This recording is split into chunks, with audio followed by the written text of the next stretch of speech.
মানুষকে বোকা বানানোর চেষ্টা। আজকে কিছু ধর্ম ব্যবসায়ী এই পিয়ার নিয়ে নেমেছেন। এই পিয়ার এই উপমহাদেশের কোথাও নেই। আপনারা সবাই বলেন ভারত নাকি হচ্ছে কি গণতন্ত্রের আতুর ঘর, সে ভারতের মানুষও পিয়ার কাকে বলে সেটা জানে না।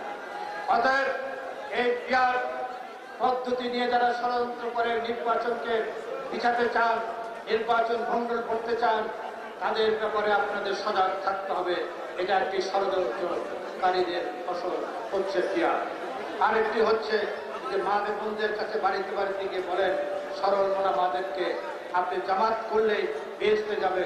এই দুইটি বিষয়ে আপনারা সজাগ থাকবেন, এই বলে আমি আমার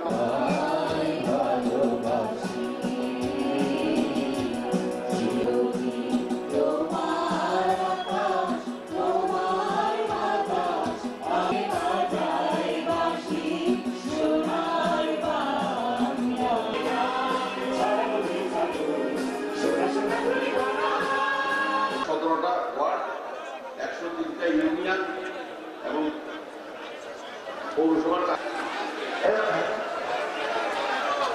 এখন আজকের আপনারা যারা কাউন্সিলর আছেন আপনারা দেখেছেন কাদের পরিশ্রমে এতটুকু করেছে, কারা প্রিয় নেতৃবৃন্দকে অভিনন্দন করার জন্য অনুরোধ জানাবো।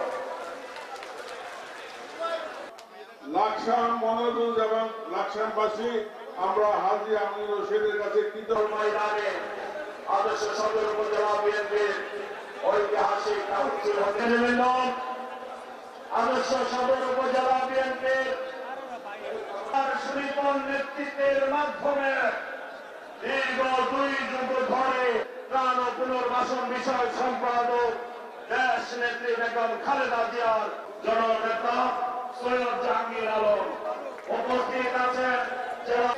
আগামী 2 মাসে নির্বাচন হবে। আমার সম্মানিত কাউন্সিলর বৃন্দ ও উপস্থিত নেতৃবৃন্দ পাবেন সহ অনেক নেতৃবৃন্দ এই পর্যায়ে আমার প্রোগ্রাম পরিচালনা করার জন্য অনুরোধ করছি। আজকে একই সাথে হয়ে গণ অভ্যুত্থানের